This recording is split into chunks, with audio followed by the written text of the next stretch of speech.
Hi there, friends. Welcome back to BibleBox. I'm Miss Alexis. Today, we're going to be talking about parables. Now, what is a parable, you might ask? A parable is a story told with different characters, often set in different times or places, that teach us an important moral lesson. Jesus used parables all the time in his ministry as a way to show his followers and the people he was preaching to what they should do and how they should act. For today's reading, we're going to be using the Growing in God's Love Story Bible. If you'd like your own copy of the Bible to follow along, just click the link in the description box below. Let's get started. The Good Neighbor, based on Luke 10, chapters 25 through 37. Do you know your neighbors? They can be people next door, down the street, or across town. Jesus told a story about what it means to be a good neighbor, even to people you don't know. In the time of Jesus, the Samaritans and the Jews did not like each other at all. Jesus was a Jew, and one day he told this story about a Samaritan and what happened to him. Wherever Jesus went, people came to listen to his teaching and to ask questions. One day, a lawyer came to Jesus with an important question. "Teacher," he said, "the law says that we must love our neighbor the way we love ourselves." "That's right," Jesus replied. "Who is my neighbor?" asked the religious teacher. Jesus answered the question with a story. One day, a traveler was walking down the road from Jerusalem to Jericho. Suddenly, robbers attacked him and stole all his money. They ran away, leaving him lying in a heap on the side of the road. He was badly hurt and needed help. After a while, he heard someone coming. It was a priest. "Thank goodness," the traveler thought, "I'm saved." But the priest was afraid that the robbers would hurt him too. He crossed to the other side of the road, looked the other way, and kept on going.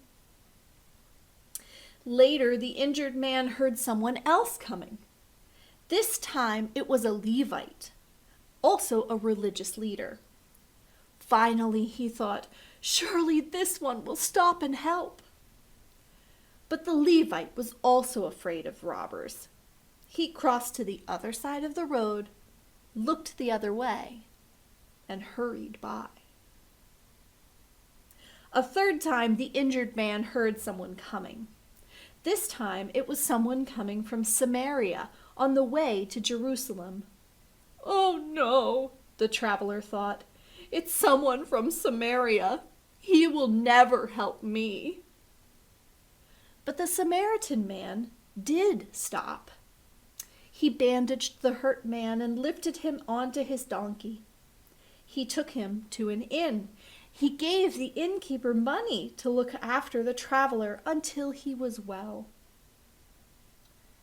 Jesus asked, who was a neighbor to the traveler attacked by the robbers?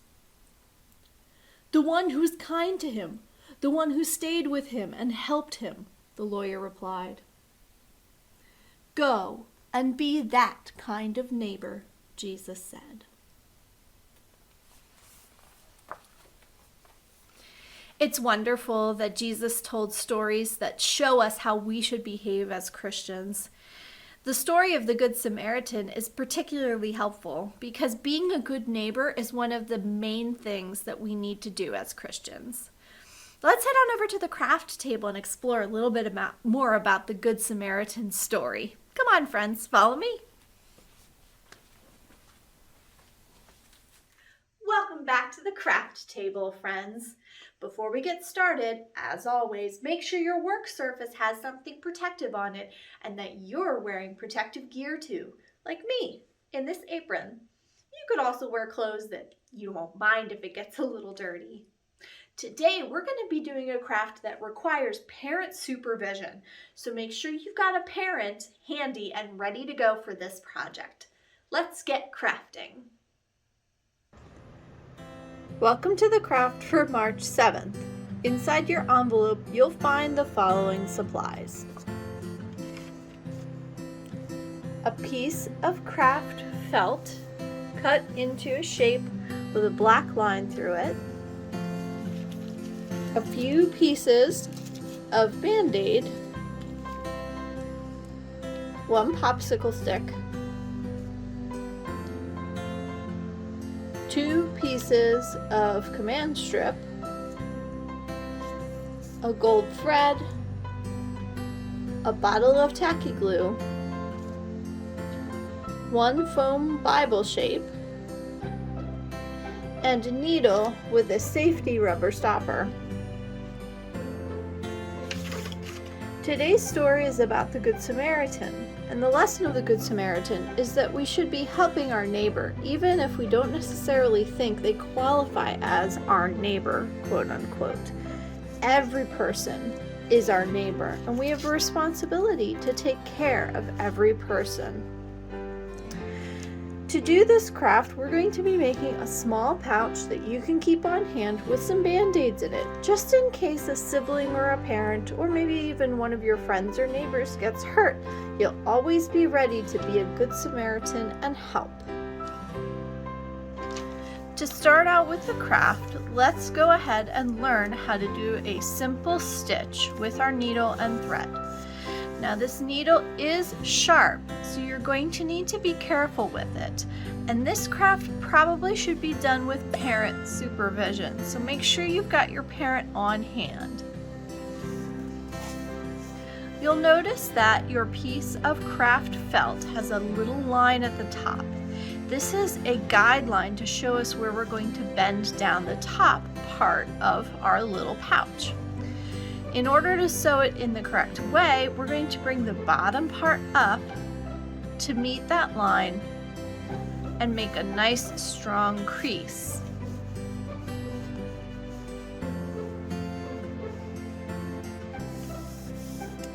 Now take your needle, remove the rubber stopper, and very carefully thread your gold thread through the top of your needle.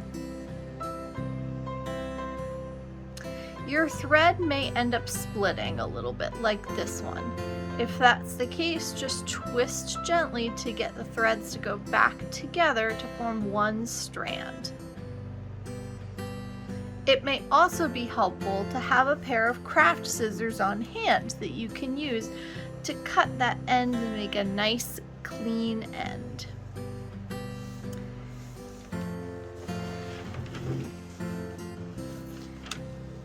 You can see how this has a nice large eye to thread through. Take your thread and gently push it through the eye.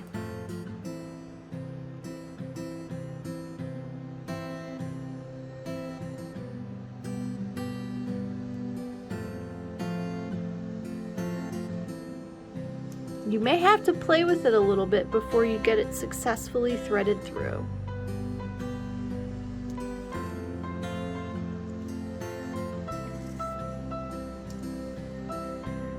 Once you've got it nice and threaded, give it a good long tail. We don't want it accidentally coming back out the end.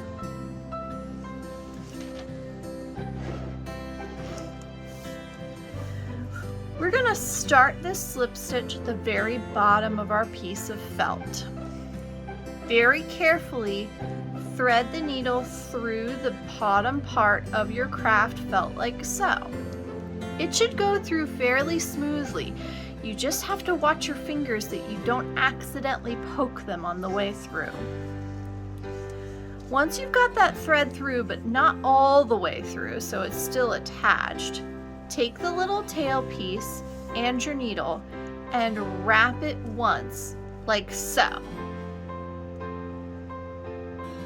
I'll show that again. Push up, twist around, and now you're ready to tie your knot. Pull all the way through. You'll see that the threads are coming together to form a knot. That's exactly what you want. We'll do that one more time to make sure the knot's very secure. Push up, twist around, and pull through to make your knot.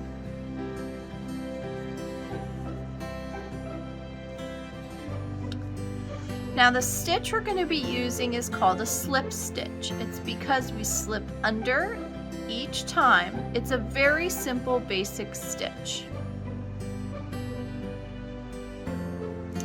To start your slip stitch, thread through the back to the front, again watching for that needle so you don't accidentally poke your thumb,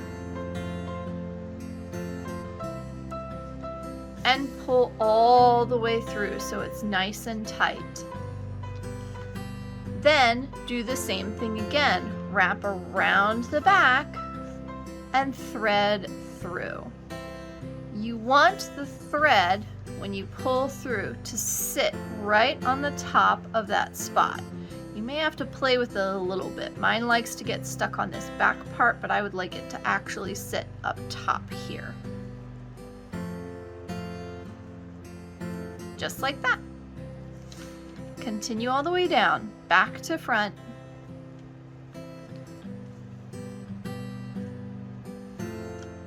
Pulling through and adjusting until you get it just the right place before you make it nice and tight.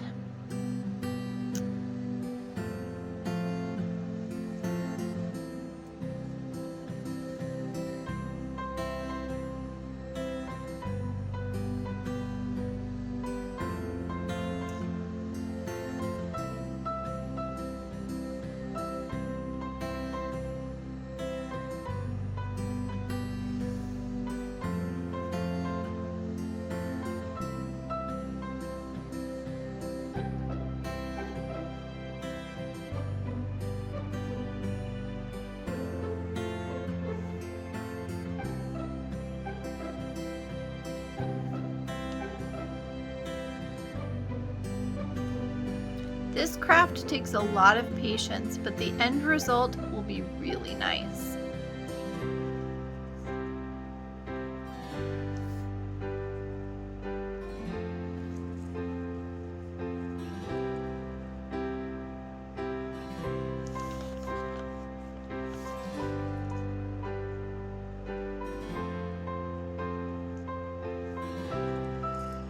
You'll notice that I've laid the tail part of the original knot right along the crease line. I'm just doing that to capture that extra thread rather than cutting it off. That makes sure that this knot doesn't accidentally come undone later. So if you would like to do the same, just lay down this thread that was left over from the knot along your crease line. And as you slip stitch, you're going to capture that knot by slip stitching over it.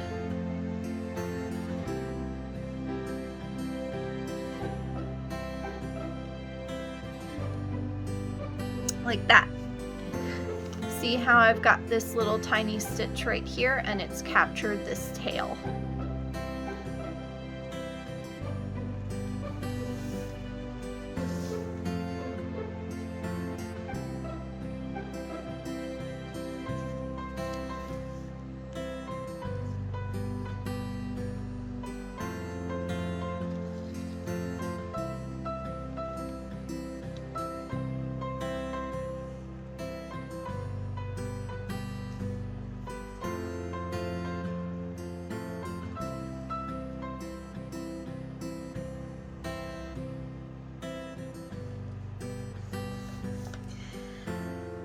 Remember how we left this very, very long tail end in order to ensure that the thread doesn't go back through the eye?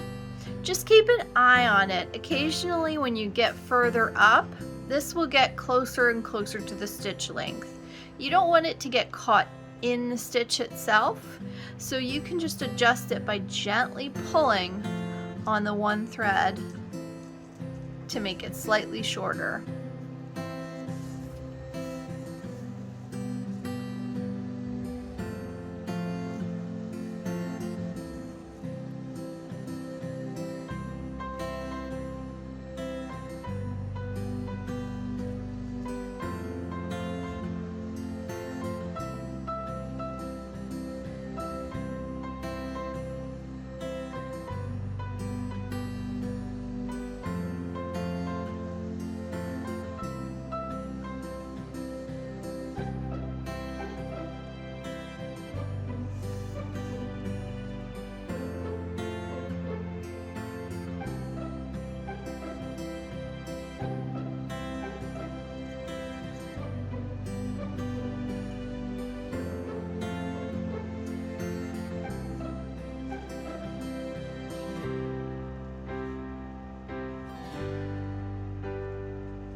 every once in a while, go back and check your stitch. You should see nice little stitch marks going all the way up. I try and keep mine about evenly spaced. It doesn't have to be perfect. How does your stitch look so far? Remember to be very careful with that needle. Luckily, we have our band-aids on hand just in case.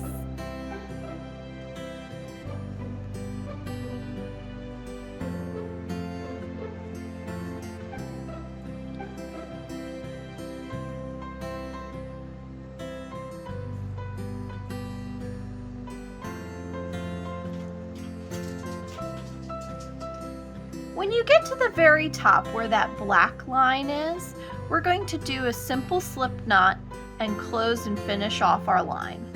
To do that, pull your thread through, but don't completely pull it all the way through. You're going to have this little loop left over. I'm going to stick my needle through that loop first and then pull it tight. Through the loop and pull tight. That's going to create a little tiny knot right there. I'll do that maybe 3 or 4 more times just to make sure I've got a very secure knot at the top.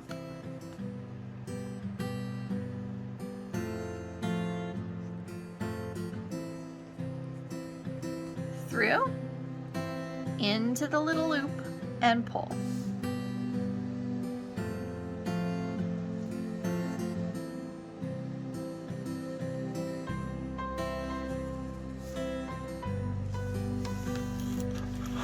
When you've got it all the way to the end, use that extra pair of craft scissors you have on hand to just cut that thread.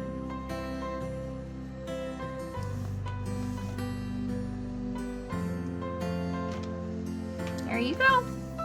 One side of our pouch is finished. Let's do the other side. You may have some extra thread left over, but this isn't going to be enough to finish that entire side. So I'm just going to unthread my needle and discard that little extra and use the other piece of gold thread that we have in our package. Just as we did the first time, take your thread, gently thread it through the eye of the needle,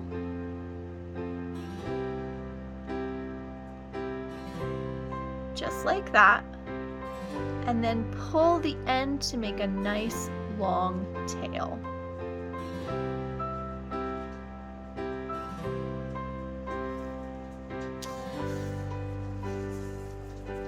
Start at the bottom of your pouch.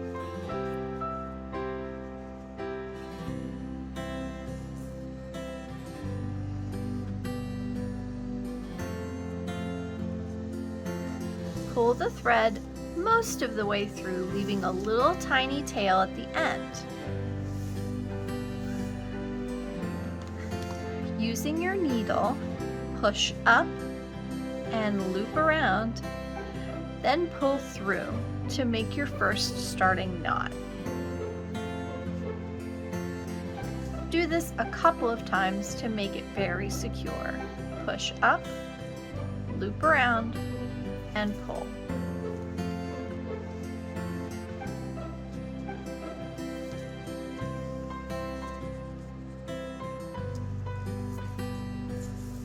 Now we're ready to stitch.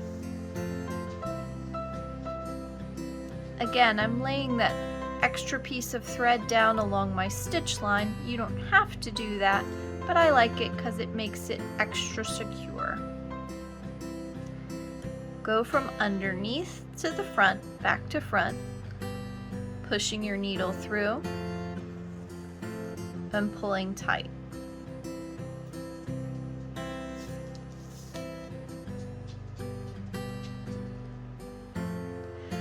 I like to line up my finger so that the needle part comes right in front of my thumbnail. I can kind of see it coming through the fabric if I take my time and I'm very, very slow. That way I avoid accidentally poking my finger.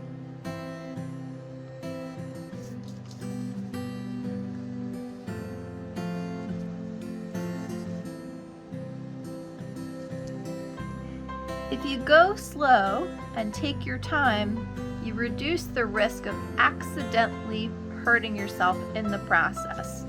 Remember, it's always better to take your time and make sure that you're doing it safely than try to rush through the project. You can't help others if you're in danger yourself.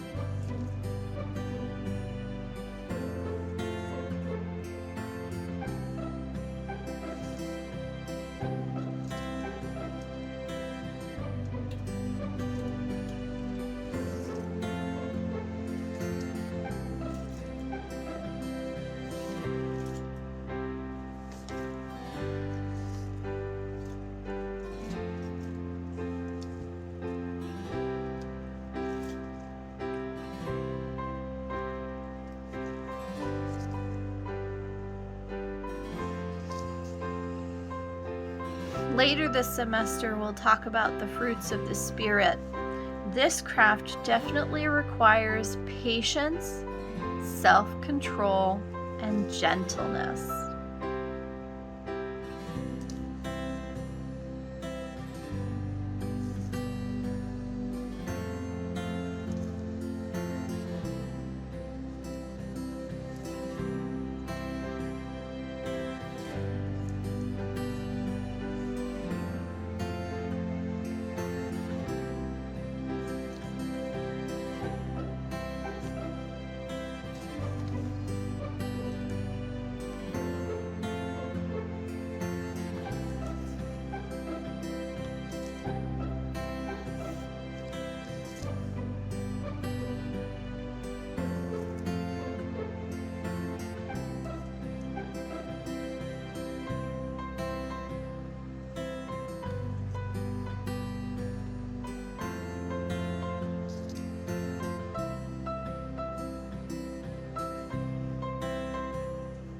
Whoops! Looks like I have a knot in the back of my thread. It doesn't want to come through.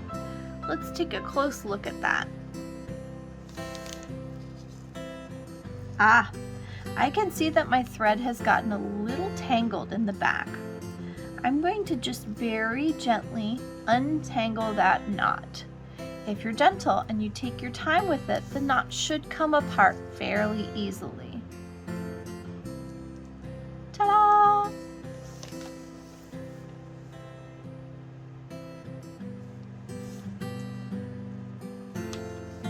I will also sometimes use the actual point part of the needle to help me manipulate my thread. The point of the needle is very tiny, so it helps me get into and around the little threads where my fingers wouldn't otherwise be able to reach.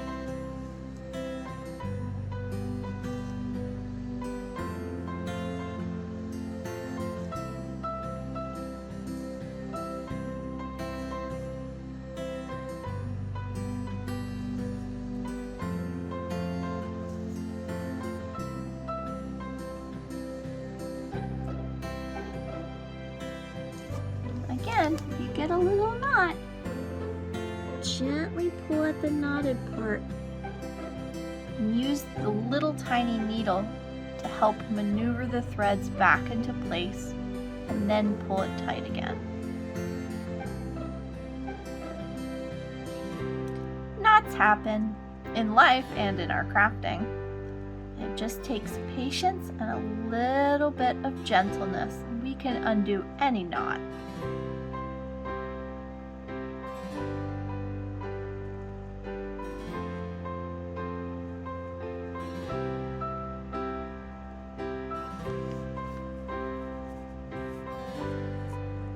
There we go.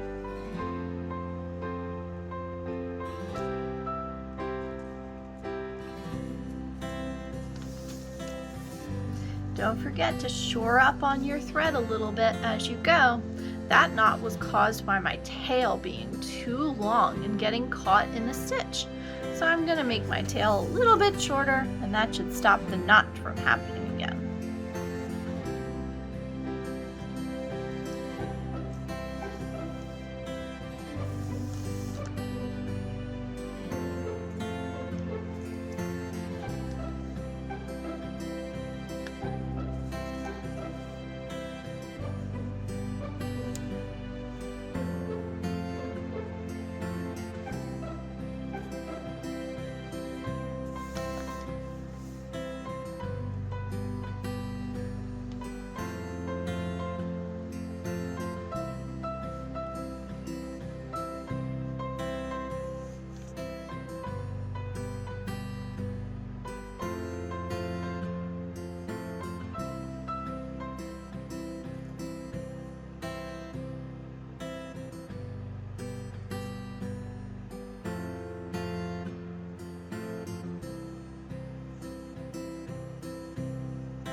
I'm almost to the top again. How's your stitchery coming?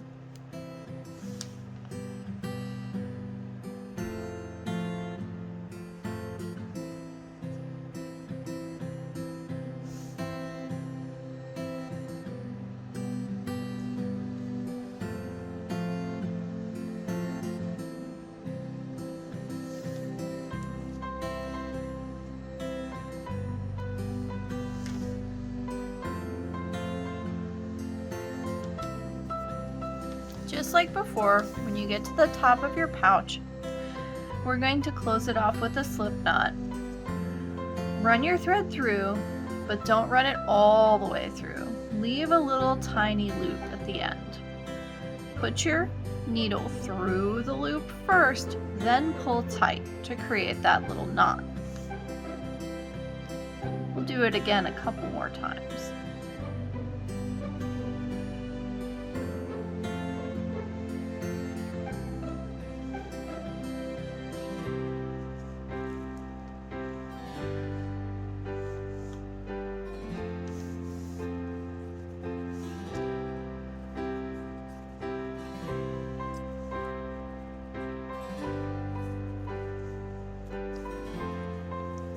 When you get to the end, use those scissors and just snip off the little end piece.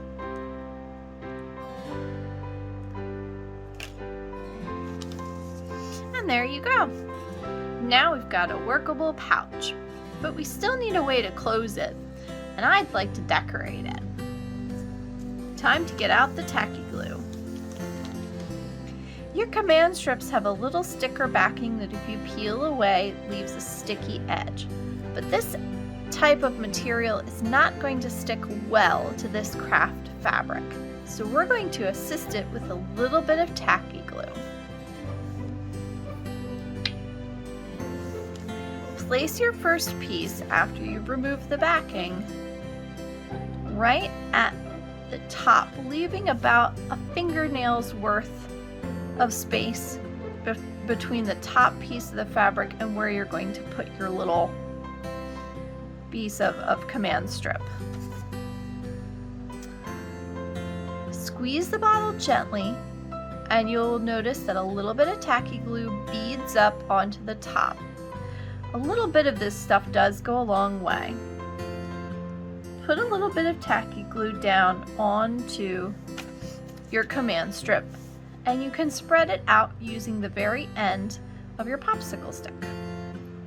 This stuff is very, very thick. It might get on your hands. That's okay.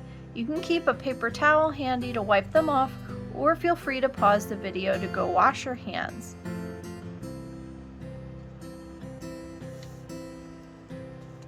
Once you've got the glue spread out nicely on your command strip, go ahead and put it down and press to adhere the glue.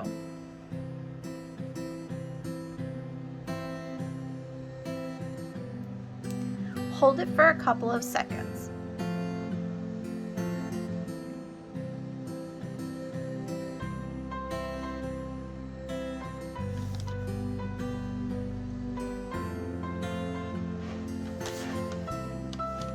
That tacky glue will take some time to dry, but it looks like it's placed well, so we'll leave it alone. Fold over a little bit so you can kind of see where the other piece is going to go. My piece is going to go right about here, so that's where the next piece will go. Peel back on your sticker and add just a tiny bit of tacky glue.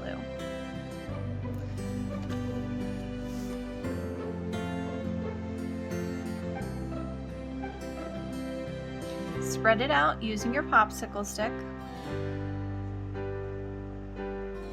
And then place it where you think it should go. After folding mine over, I can see that that's about the right place. So I'm going to lift mine up and aim to put it at the exact same spot.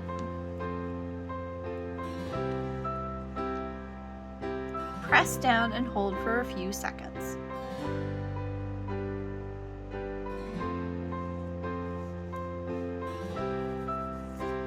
I'm going to double check to make sure the tacky glue didn't bleed through. If you put too much on there, it will go right through this material and then make the whole pouch stick together, which is not what we want. That's why you only need a little bit. That looks good. When the pouch is closed, it'll look something like that. And I'm going to decorate my pouch with my little foam shape. I'd like this to go right about here in the center so that when it's closed, it'll look like that. Flipping my foam craft piece over, I'm going to put a couple of little dots of tacky glue onto the back of my craft foam piece. Now, why does tacky glue work on fabric? Couldn't you just use regular craft foam or craft glue? Tacky glue has a special property that allows it to bind fabrics, which are made up of individual threads or fibers. Regular craft glue doesn't have this ability and will bleed right through the fabric. That's why you always need to pick the right adhesive for your job.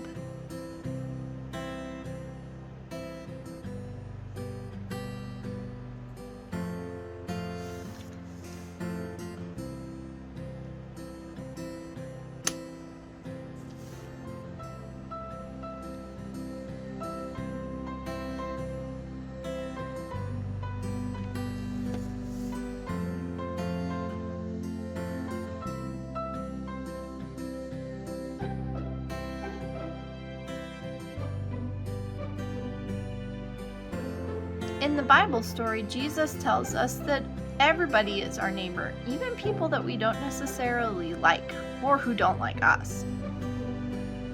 Can you think of individuals who you might not have thought of as your neighbor before, but after hearing this story, maybe you should reconsider?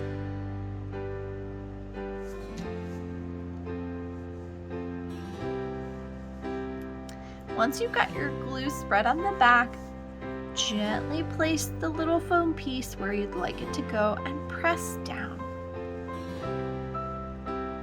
Make sure to press down on all the corners.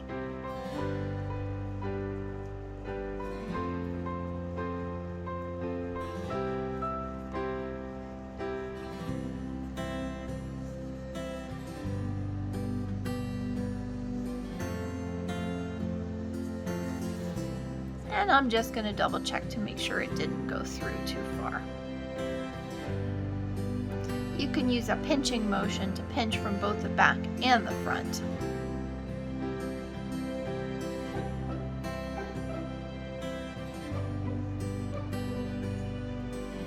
There we go. That looks great.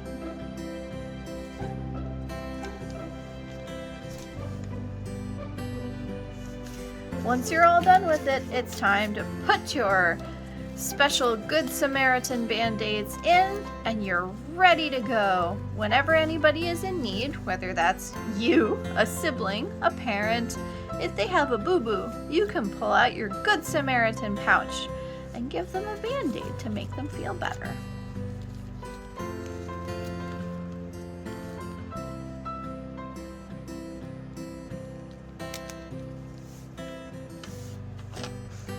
Before we go, don't forget, put your little rubber stopper back on your needle. That way nobody accidentally gets poked. We hope you enjoyed today's craft, friends. Bye!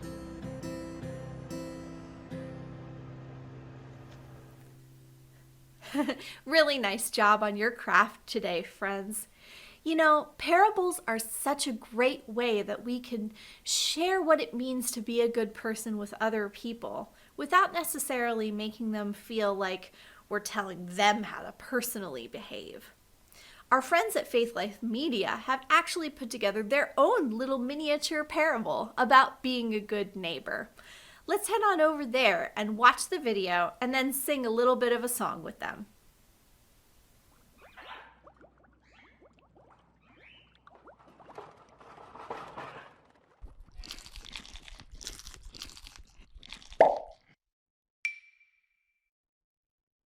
Hey, Gabby, Who's that?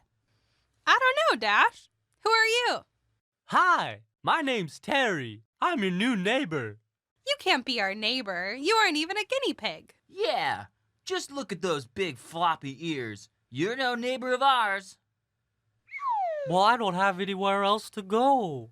Maybe Norbert can get to the bottom of this. Norbert! Howdy, pals. Norbert, who is this guy? That's Terry.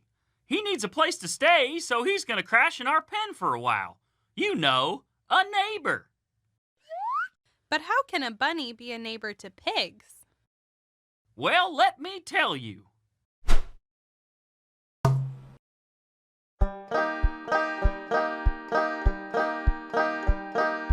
Who is my neighbor? Who is my neighbor? Who is my neighbor? Who is my neighbor? My neighbor is anyone in need, not just the people who look like me. My neighbor is anyone in need, like Jesus who showed love to me. I will help those in need. Who is my neighbor? Who is my neighbor? Who is my neighbor? Who is my neighbor? My neighbor is anyone in need, not just the people who look like me. My neighbor is anyone in need, like Jesus who showed love to me. I will help those in need. I will help those in need. I will help those in need. So you see, pals, a neighbor can be anyone who needs your help, no matter what they look like. I get it. Well, welcome to the pen then, Terry. Can I offer you a carrot? Absolutely. Thanks again for joining us today for BibleBox, friends. Before we leave, let's close with a prayer. Dear Heavenly Father, sometimes in our lives it's hard to see past the barriers that we put up between ourselves and our neighbors. Sometimes we don't want to interact with them because they look different or they have different cultures than ours. But remind us that being a good neighbor is like being the Good Samaritan, helping others whenever they are in need, no matter what the differences are between us. Amen. All right, friends, we'll catch you next week for another episode of BibleBox. Until then, stay safe and go with God. Bye!